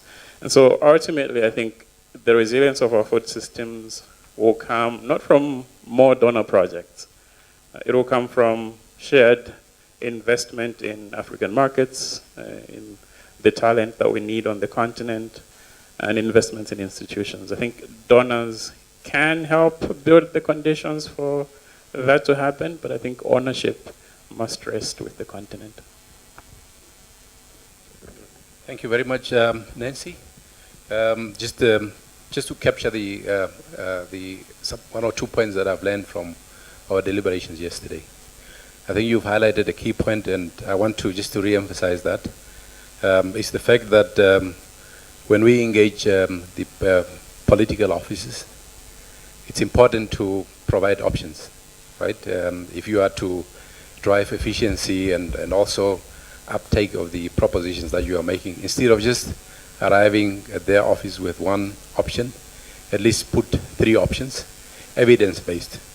And in addition to that, also you highlighted the importance of us as policymakers, as academics, to understand and appreciate how the private sector or the public office works. They opt for decisions that are not necessarily 100%, economically correct, but the most popular decisions that they end up with. Nancy, maybe just from your end, just some final comments. The final comments are just piggybacking on what my colleagues have said. As Africa, we need to maybe leverage on our Africa Free Trade Continental Agreement. We need to focus on trade, logistics, cold chain management, as our colleague has put it, networks, because you recognize that there's no African country that 100% relies on itself. We are getting our seed from South Africa. We are getting seed from Zambia. You're getting seed from Kenya. We need imports from Tanzania and from Uganda, from Ethiopia, to even meet our food security requirements. So in other words, it means we must start to appreciate that we trade with each other. We need each other. So it's for us to pull in our resources, see how we can improve our logistics and our management of transport, both water, air, and sea. As countries, look for ways we can innovatively finance our infrastructure in the region to help us leverage and expand our markets, because we then recognize that we must stand on our own 2 feet. Thank you. Thank you very much, Innocent. Very brief, final thoughts, final comments. So my final comments will be around 2 areas. The first is in the area of improving coordination between private, public, and development organizations. The truth is, none of us know each other well enough. We all assume that we know the other brackets well, and so we sit in our own comfort zones and we prescribe how the other group behaves, and it informs how we deal with them.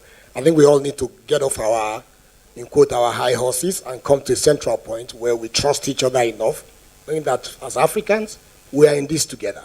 We must progress together. The second one is something I talked about earlier on, markets. What we call food crops today can actually run through the exact same process that commercial crops run through that make them sustainably produced. The gentleman from Uganda asked the question around investment and said investment that was supposed to come into food crops, they actually come into cash crops like sugarcane and all of that. But if you have a market like the Indians are doing with the sugarcane, if in our countries we create strategic markets for food crops, it will follow the same process. And so people will stay with the food crops like they are doing with those cash crops. So market, market, market. Once the market is right, things will follow the market. Thank you. Thank you. Thank you, Innocent, with that, with some of the synergies and the importance of understanding what the markets are all about. Stephen, final comments as a host. Thank you so much. I just have 3 comments. 1, apply all the above, as mentioned by my colleagues from the panel. 2, we need to invest or collaborate in innovations and research. 3, as private sector and the government, plus all stakeholders involved in agricultural field, we have to come up with easy and sustainable financing. If all those 3 comments are done, I hope everyone will be happy. Thank you so much. Thank you. Thank you very much. Can we give the panel a big round of applause? I think you will tend to agree with me that this panel was quite robust and practical in terms of what they are proposing from a strategy perspective. Allow me now an opportunity to just open up the floor. I know we've got a few questions. Wandile, I hope you will be able to engage from your end. As you are taking up the mic, just a brief introduction, right, and the institution where you're coming from. It's important that when you are posing your question, let it be as straight as possible. Remember I told you that I'm a farmer, right? Make it straight and also indicate who you're directing the question. Thank you. Right over there in my colleague. Yeah, thank you so much, moderator. Thank you, panelists, for discussions that were very insightful. My name is Josephat Makaga from Regional Center for Mapping of Resources for Development. My question is not on for a particular panelist. but whoever who feels that sits well with the experience can answer. Youth in agriculture. As we've found out that Africa has got a huge youth population, and they are not involved in agriculture. And they are depending with the aging population that is weak, not energetic. What incentives are there to make the youth at least involved in technology so that as they consume, because they are the highest consumers, they are able also to contribute what they consume? Thank you. Thank you very much, Mr. Makaka.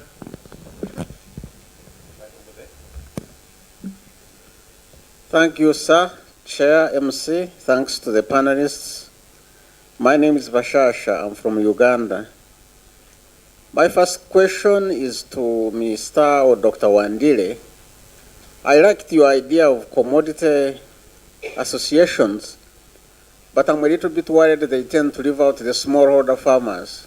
So I would favor cooperatives rather than commodity associations. I wanted you to say whether I'm wrong or right, or whether they are the same thing. My next comment, Chair, through you, is to Innocent Okuku, who spoke very passionately. I liked that you came in after Nancy, because I think for me, I'm with Nancy rather than with you. The private sector is good, but in Africa, in some countries, the private sector is thin and slow. And we have a crisis. The soils are depleted, productivities are plummeting, we can't wait for the private sector. The public sector can come in, and the policies, all policies have benefits and costs. So we focused on the benefits versus the costs of the public intervention, and then I think the benefits will outweigh the costs initially. And then you private sector people can come on board along as we fine tune. So I'm declaring my biases. They are on the public sector intervention. Secondly, Innocent, the private sector has failed to address the adulteration issues in the inputs that you handle. I wanted you to speak to that. I have too many things. I think I need to speak to you over the tea break. Yes, you're welcome to thirdly and finally, Chair, again to Innocent, is it looks to me that the objectives of the private sector and those of the government are not incongruent. So until we have a convergence of objectives, I don't think we can dance together. Thank you. Thank you very much. You can obviously innocently engage Innocent during the break.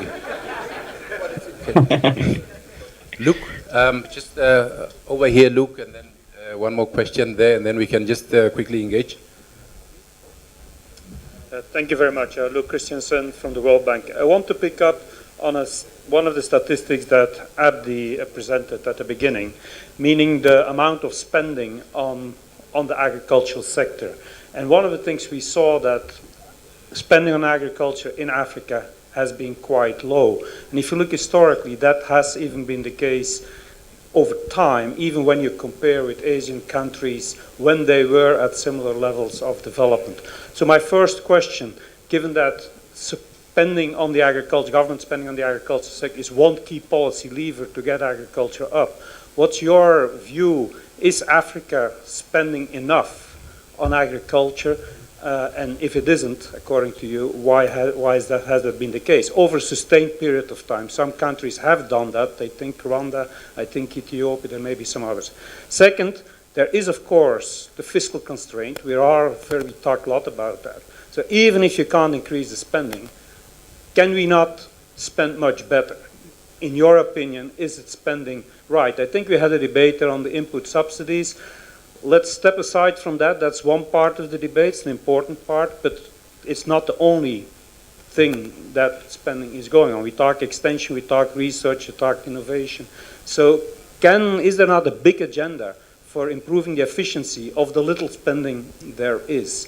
And should that not be a higher priority in getting agriculture up? Thank you very much, Luke. One more question. Thanks, moderator. I think I want to build on the intervention before the last one, just to tap some knowledge from the panelists about... Introduce yourself quickly. Okay, thanks. I'm William Jadza from Malawi, from Wabata Institute. I wanted to get some perspective from the panelists about their experiences with regards to challenges on trust issues between the private sector and the public sector, so that we can move forward with this. That's one. Number two is how do we sustain honest dialogue between private sector and the public sector? And also, finally, what, from your perspective, are your expectations from policy research centers like these, the ANAPRI centers, in terms of contributing towards addressing this challenge of food systems transformation? Thank you. Thank you very much. I just want to give the audience a chance. The very first question came from Makaka, is about youth incentivization, just to ensure that the youth fully participate.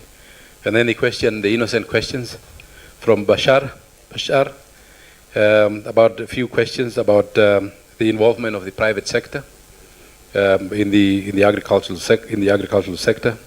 And then Luke, you talked about prioritization of spending, right? And in a nutshell, how best we can identify those alternatives.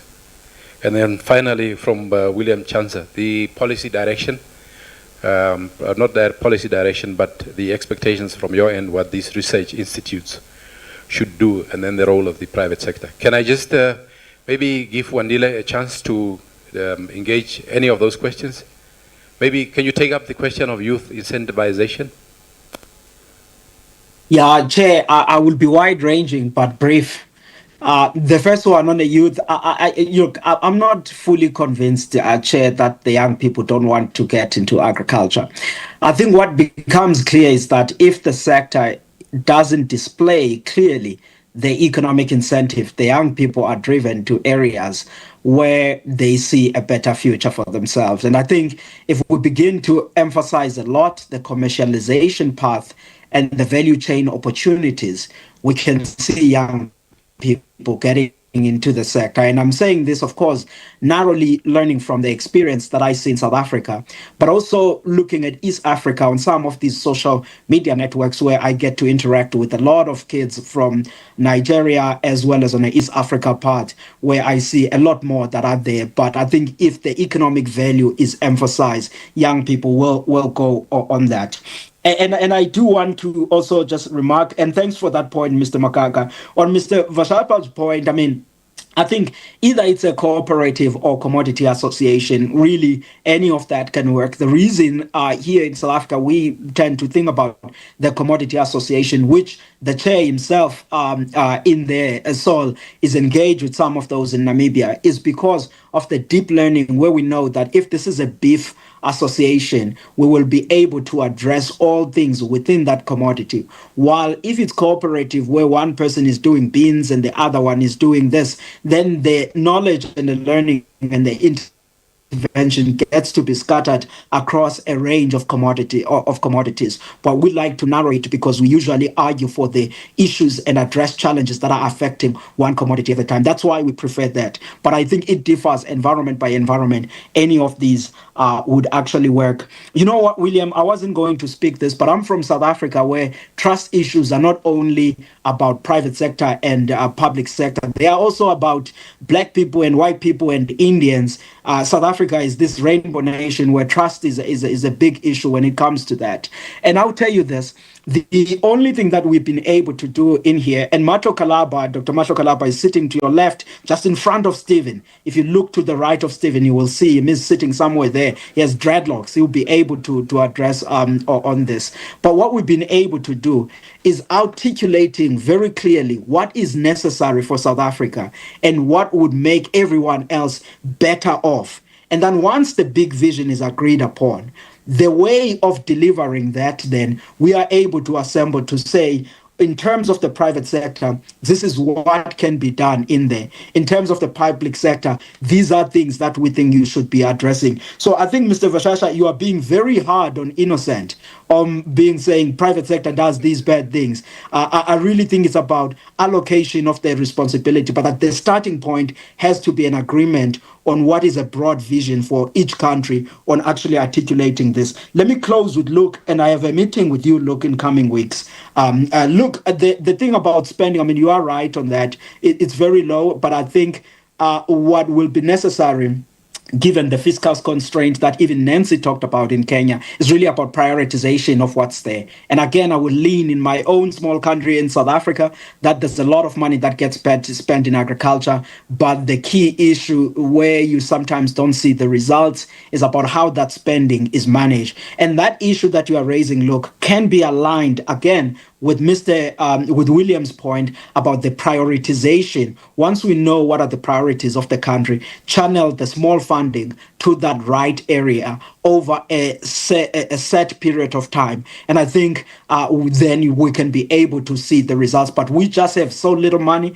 and we want to do everything at the same time. And as a result, we tend to see very little results. At least that's my observation from where I sit. If I said anything that is wrong, Saul is one person that I work with, the chair there. Take it up with him at tea. Thank you. Thank you very much. I will also just email you some of the responses from the panels.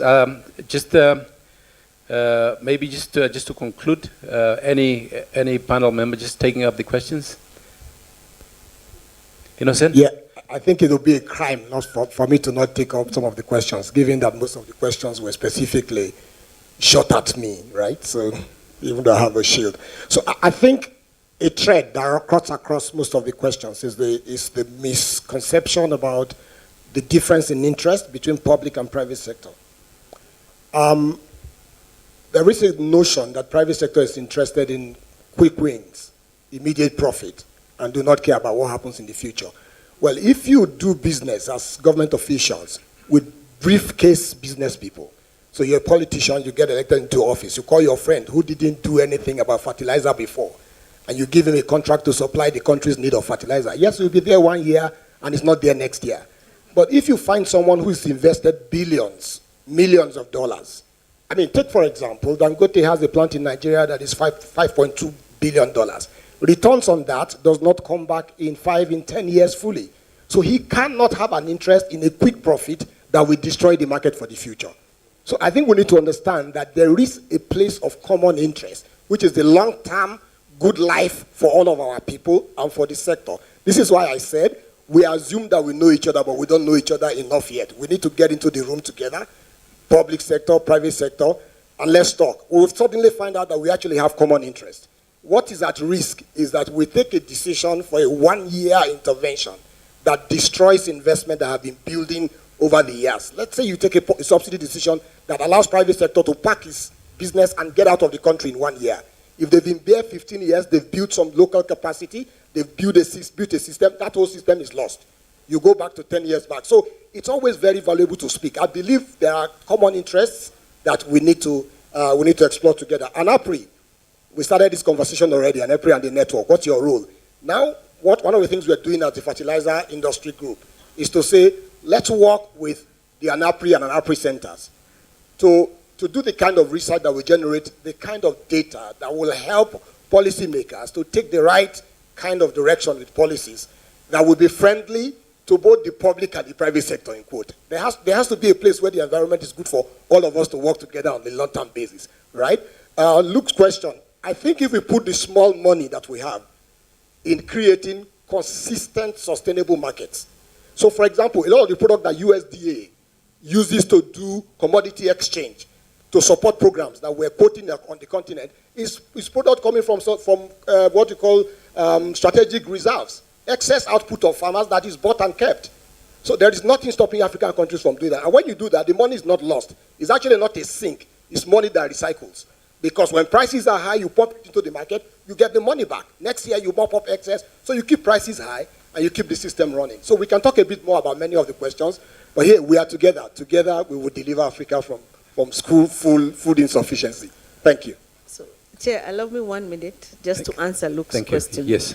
So we have, I stated earlier, we have done some expenditure and financial reform process. For the agriculture sector, what we have done is first we have registered all our farmers. We have a database that has put together 7 million farmers, and we know where they are, what they are producing, their land sizes, the amount of livestock, and this is what we have used to enable us distribute our subsidies. So even when we provide a subsidy on price for fertilizer, we give it through an e-voucher system. So you get an SMS as a farmer telling you to redeem a certain amount of fertilizer for the value chain that you are interested in. If it is maize, we know you have put in the database that you have maybe 2 acres. So the system does compute for you how much fertilizer you need for, and which fertilizer you do need for the crop that you're growing. And it's done purely on a e-voucher system, a digital platform.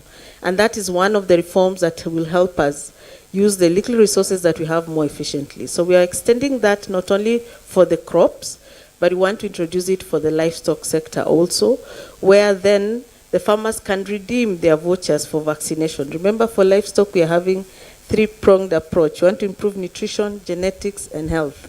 And by health, we want to achieve 100% vaccination. So we are putting all those services and that we are providing to farmers on a digital platform so that we have sight. We already have sight of who our client is, and therefore it enables us to better plan. So I think that those are some of the success stories we have in terms of use of budget efficiently that we have. And going forward, we are seeking to expand in the same thread. Thank you. Thank you very much, Nancy. Chris, any response? And then finally, Stephen, once again, I'll give it to you just to close. You can summarize what the other said. Thanks. Well, I was going to just plus one to what the other panelists have said. But I think just to add to Wandele's point about youth involvement in agriculture, we don't need to convince young people to get involved in agriculture.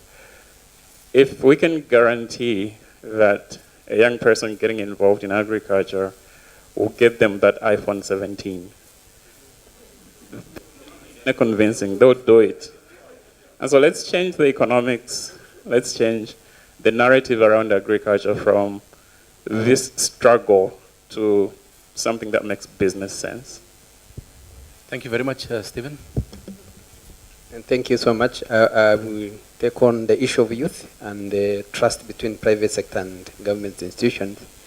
I'm interested in youth because at one stage in my life, I was a young person with the vigor, with the controversies, with everything. Basically, you're aggressive.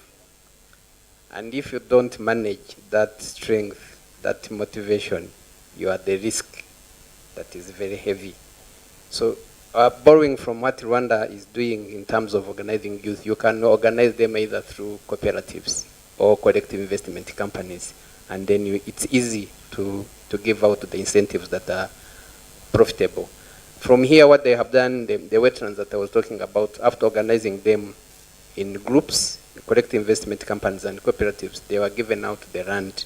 And it is easy now to dish out the fertilizers, the financial support, and all other agricultural inputs that you can give. Otherwise, if you leave youth scattered, they will be interested in different areas, and then they will have the issue of trust again. Trust is a big challenge. Government and private sector don't need to be competitors, because at the end of the day, you're working for one goal. From here, what we have realized is that we need to understand each other, because if you stay on the other side of the table, you have what you are not comfortable with. I have what is not comfortable with me. If I'm a private sector investor and I have a 10-year projection for investment, and I'm basing on a policy, a government policy, before I even break the ground for the investment, then the policy has changed. That creates uncertainties and disruptions.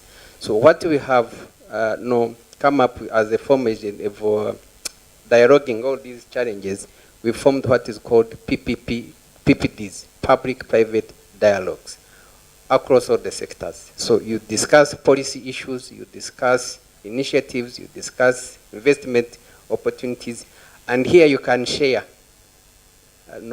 At times you lock the door and you hit each other verbally because you have what it takes to convince the other. Lastly, there are countries which have involved private sector from the word go, and they have successfully done it. If you go to Kenya, the biggest players in agricultural fields sectors is private sector. If you go to other countries, they are private sector. I'm not saying the government is not doing the big part, but at the end of the day, if we keep doing the blame game, then we shall find ourselves on the same point of where we started from. Thank you so much. Thank you very much, Stephen. With that, can we give the audience, including Wandile, a big round of...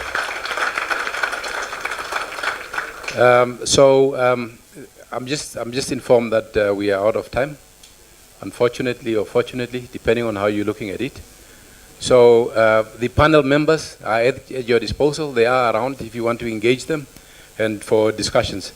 So finally, I just want to invite Zena, basically just to give us a brief summary, briefly, on the way forward, and then thereafter we'll have a photo session, and then we conclude the session. Thank you. Zena, over to you.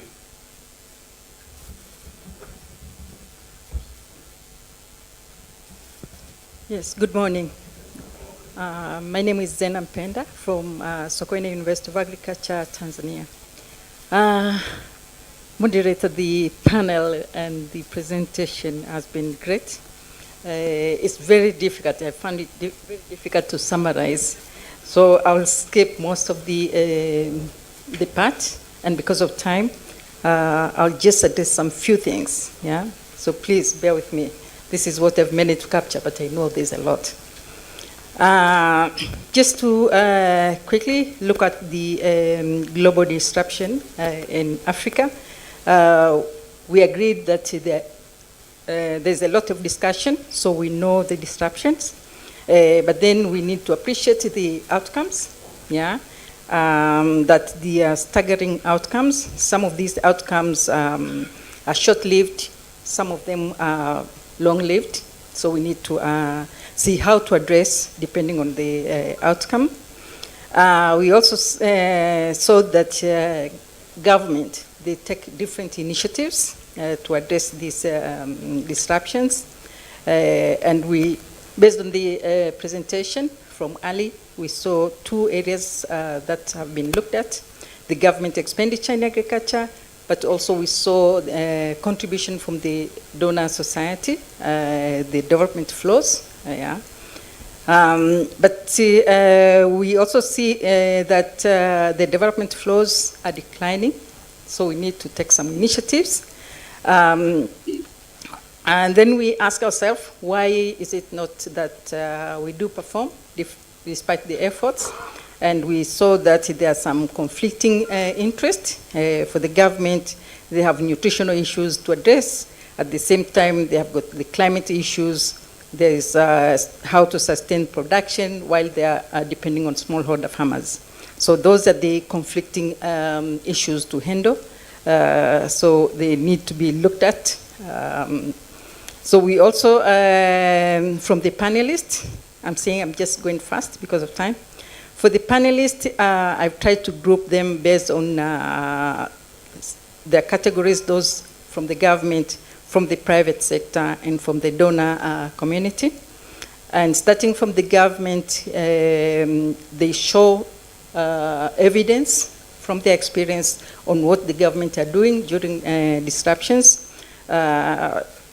And from there, starting from Kenya, we have to agree that all African countries are the same.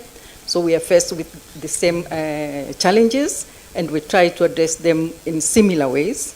So we realize that there's no one strategy that fits all. We need a combination of strategies to be able to solve our challenges, examples of the subsidies and how are supposed to be handled or were handled. We also see the need to have a national infrastructure in place so that they can boost the economy in general.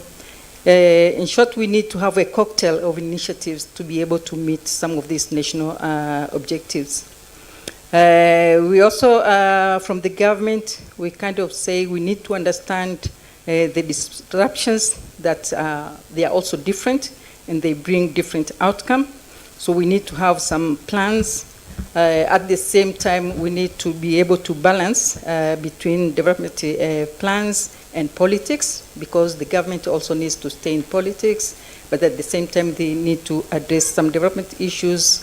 At the same time, we have the private sector that are also interested in looking at profits. They also need to appreciate that the food consumed in one nation comes from various countries. So there is a need of harmonizing these countries to be able to understand from one another and be able to appreciate that they depend on one another. So to identify what they can learn and improve from one another to be able to have an improvement in agriculture. From the private sector, it was very interesting. I could also capture some few points. One of it is to make sure that robust infrastructure are required and we can have strong associations, strong crop boards that can be able to ensure that the farmers have got a say. They can decide on what they need in terms of investment. We also need to have think tanks that can assist these associations to understand their needs clearly and be able to prioritize them. We can have boards that brings together researchers, private sector and government, try to look at what is necessary and what can need to be done. We also look at the fragmented infrastructure and try to bring them and try to build them. Yeah. We also have to agree that we have a conducive but practical. We need to have a conducive but a practical environment. An example of the subsidy was given. A subsidy can help in one part, but it can be destructive in another party. So we need to have conducive environment, but also practical that can benefit both parties. So the need for government and private sector to sit together and come up with workable strategies. Then create the right financing for agriculture that is affordable, but then Africa should take responsibility to address their own challenges, because if you leave it to other parties, it might not address what you need to address. And from the government, from the donor perspective, we need to rethink around, move from doing more to do it better because of the financial issues, and then try to look what is the role of the donor, understand what they want to do now. So, for example, now they're moving from grants to engage private sector to finance. That means moving to philanthropists to finance some of these initiatives. Okay, thank you. Then the last part, what are the areas for the policy? They talk about harmonization of policy and regulations across Africa, see how to provide policy recommendations with options. That is critical. But then they need to stipulate clearly the benefit of sector that can attract youth, for example. Need to accept that the private sector and public sector need to sit together and understand one another. Because they've got different and contradictory objectives. So they have to sit together to understand one another. For the researchers, research direction engagement with key stakeholders, they need to identify their key roles, how much is taken up by private sector.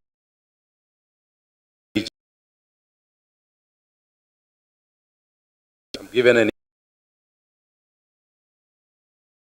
give Nancy, not Nancy, but Zenda, just a big round of applause. So thank you. We can just now have a photo session with the panel members, and then we'll then come to the end of this session. Thank you so much for being a lively audience. Wandile, thank you once again. Next time we will make sure that you are around when we engage, so that you are in person. Thank you. Thank you so very much. Yes. Ali, can go for the photo session as well.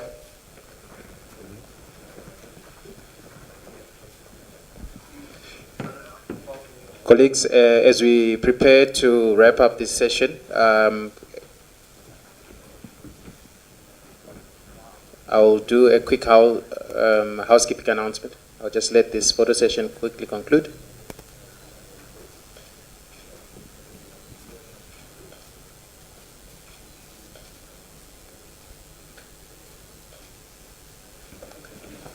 Round of applause for panelists. Thank you very much. Colleagues, we are running a little bit behind time. So I am going to ask if we could be back in the room around 11:20, so that we can also move to the next session quickly. So we can adjourn for tea and then try to be back by 11:20. So that is, yeah, like a quick 10-minute break. Thank you. Good to see you.